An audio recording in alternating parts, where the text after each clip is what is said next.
beat Justin Gaethje, which he is, I believe, currently around a 2-1 favorite to do so. He is? Yeah, a little surprising there. That's fascinating. It's not like I think Paddy should be some ginormous underdog.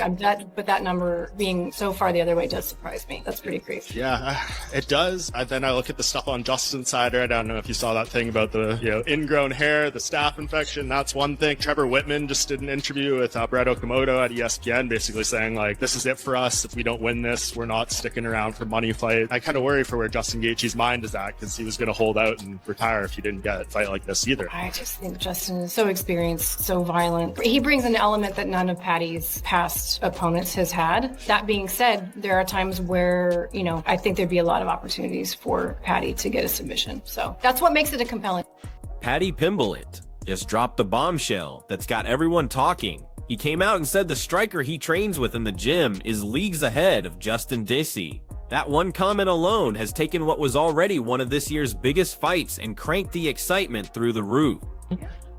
There's the blueprint there to beat him, Max done it. Everyone underestimates my strike and everyone thinks I'm just going to come in and I'm going to take him down, and I'm not. He had an absolute war with Chandler and I picked Chandler up. I don't wrestle like a normal person. I don't shoot double legs and single legs and wrestle like a normal person does. I do everything differently. I'm not normal. He's not going to be able to get a sparring partner in what grapples like me or strikes like me, because I'm a weirdo.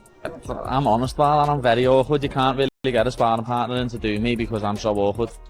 This fighter has been carrying himself with supreme confidence throughout his entire training camp. He's even dropping hints that he's expecting to finish Gaethje when they square off.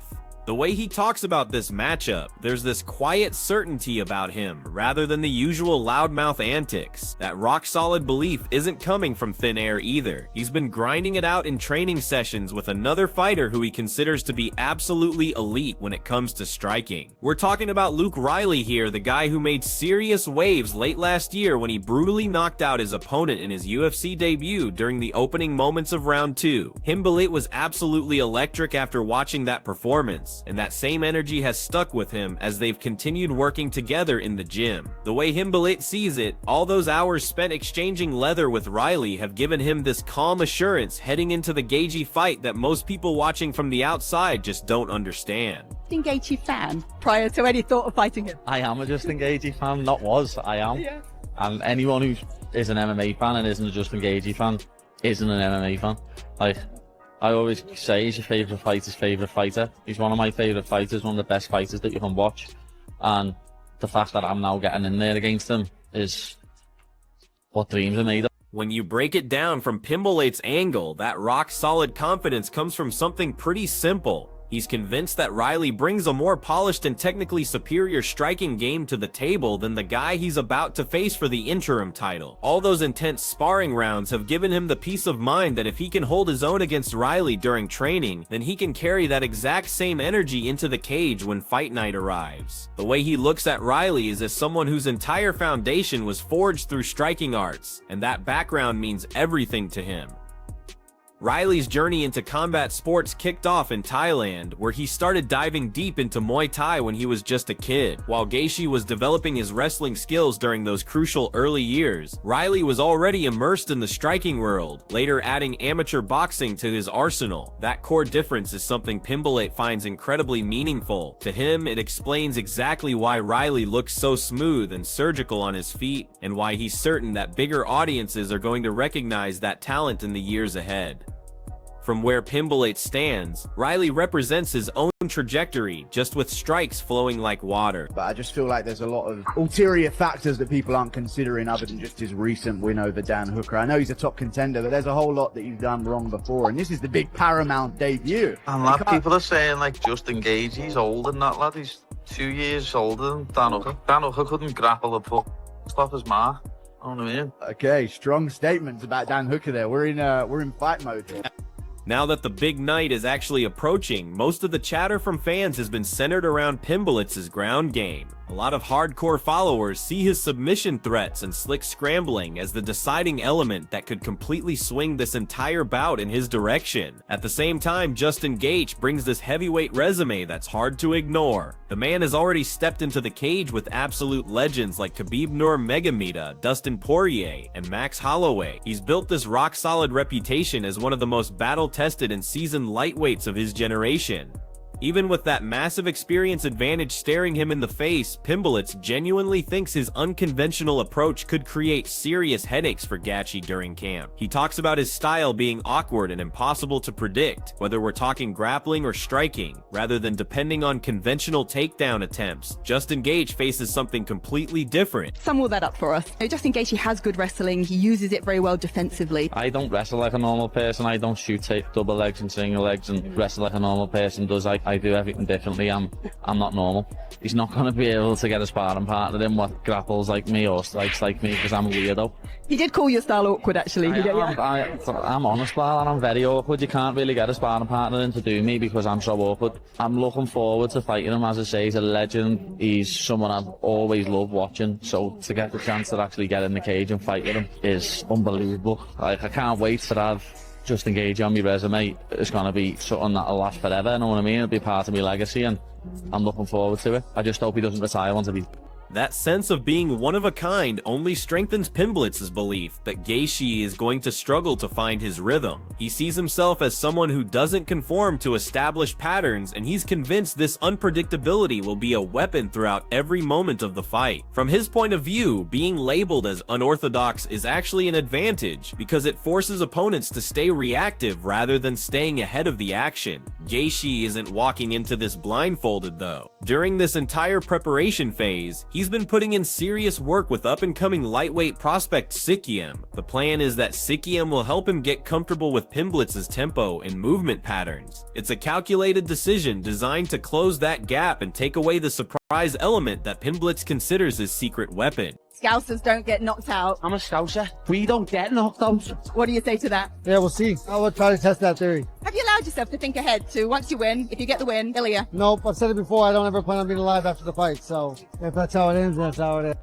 While Pimblett has been open about his training approach, Gaethje has taken on this much more serious and aggressive tone when discussing the upcoming battle. He's made it crystal clear that he's leaving absolutely nothing in reserve, even going so far as to say he doesn't plan on walking away from this one. That mentality perfectly captures the do-or-die approach that's defined so much of his professional journey. The stakes couldn't be higher, with an interim lightweight championship on the line at UFC 3034 in Las Vegas. This interim title situation came about after Capuria had to step away for personal matters. For Gaethje, this opportunity carries deep historical weight. A victory here would make him the first fighter ever to capture an interim belt on 2 separate occasions, achievement that speaks to both his determination and the wild ups and downs his career has taken him through. He's the win for Justin Gaethje. We all know Justin Gaethje. I know personally his calf kick is devastating and changes the tide of every single fight. So on a guy like Paddy Pimblett, this might even be the size difference. Paddy is going to be damn near 200 pounds the night of the fight. I don't think it's going to be this drastic. Will's probably about, what, 220? About 220. And right now I'm probably 200, so that's a 20-pound difference. But I think the keys to Justin's victory, it's one of the main keys, is being able to use this calf kick effectively. So if me and Will are lined up here, the main thing I want Justin to be able to do is I want him to be able to jab and slap and put Paddy Pimblett, put his weight on this leg. I want him to constantly be putting his weight on this leg. So he's going to do that by cutting off this side, jab, slap, and before Paddy could even step, bombing that leg kick there. And if you look, Paddy was doing a great job doing the calf kick against Mike Chandler. He was doing a great job kicking, so he's probably going to return it. But I think in general, if Justin is able to keep bombing this leg kick, I think it's really going to shut Paddy down and be able to nullify a lot of his attacks. You might start seeing him limp. You might start seeing the switch stances. From there, Justin can use the speed of his hands and use his boxing. I think it's much better than Paddy's. I think he's faster, and I think he's cleaner on the inside. I think this calf kick's going to be one of the main things to be able to beat Paddy in this fight. Looking at this event, other fighters in the division are keeping a close eye on how things unfold. Arman Sarakian has been pretty vocal about wanting to see Gaethje walk away with the win, believing it would create a cleaner path for himself. He suggested that Gaethje would be more open to taking a fight with him, whereas Pimblett might try to duck that confrontation. Gaethje is fighting Paddy Pimblett coming up. Who do you favor? I want Justin to beat Paddy. Yeah. because that Justin he's gonna fight with me, but Paddy, if Paddy wins, he's gonna try to avoid me and trying not to fight me because he's not man like. Even Michael Chandler, who has shared the octagon with both guys, has weighed in with his thoughts. After getting stopped by Pimblett back in April 2025, Chandler admitted that the British fighter has more talent than he typically receives credit for. But when pressed for an actual prediction, Chandler leans toward Gachi, pointing to his veteran experience and well-rounded skill set. In Chandler's mind, Gachi represents a completely different type of test, something Pimblett hasn't encountered before in his career. Chandler has also shared his broader thoughts, suggesting that Gachi could eventually unify the belts by taking down Topuria somewhere down the line. At the same time, he's given plenty of respect to Topuria's abilities. Oh man, more skilled, more experienced, I think better fighter all around, Justin Gaethje. But I also have been on record and said that Paddy Pimblett is better than a lot of people think he is. You know, because of his haircut and the way he talks, and when I fought him, he's better than a lot of people give him credit for. He's got long reach, good kicks, pretty darn patient and composed in there, but Gaethje's a whole different animal. So if I had to bet, I'd go Justin Gaethje, interim champion, and then Elliot Topuria later on this year. Faber has echoed similar thoughts when breaking down this matchup. Looking at the fight, he sees Gachi as someone who comes alive in chaotic exchanges and is more than willing to trade shots in the pocket. While he acknowledges Pimblett's dangerous grappling arsenal, Faber believes Gachi's Division I wrestling background gives him the tools to survive on the ground and steer the action back to the teat where he wants it. Pimblett and Justin Gaethje, who do you favor in that fight? I gotta go with Gaethje. I feel like he's the one that loves to like get down and throw fist for fist.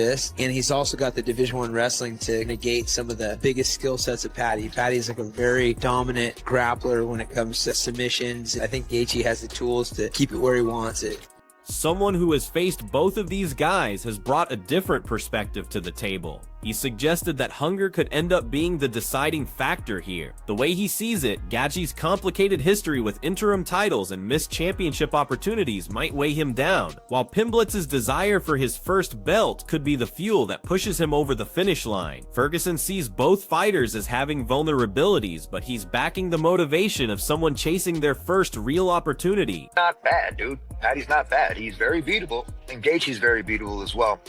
But when it goes into the passion and how upsetting Justin Gaethje has always been about not getting that real title shot, and they just keep dangling it right there again, Paddy's in for a new treat, right? Paddy's the one that's never fought for a belt. He's going in there. He's going to be trying to get that stuff. He's going to feel a little bit more fresher. He's going to have that little bit of excitedness in mind. As January 24th gets closer and closer, this whole storyline keeps evolving and building momentum. Pimblett's bold claim about his training partner striking has added even more layers to what was already a fascinating narrative. Gaethje's intense determination creates this perfect contrast with Pimblett's casual confidence, and all the other fighters are watching from the sidelines, waiting to see who emerges to eventually face Pereira when he makes his return. No matter how this thing plays out, the interim lightweight title fight at UFC 34 is guaranteed to be an explosive collision of different styles, personalities, and ambitions that's going to reshape this entire division.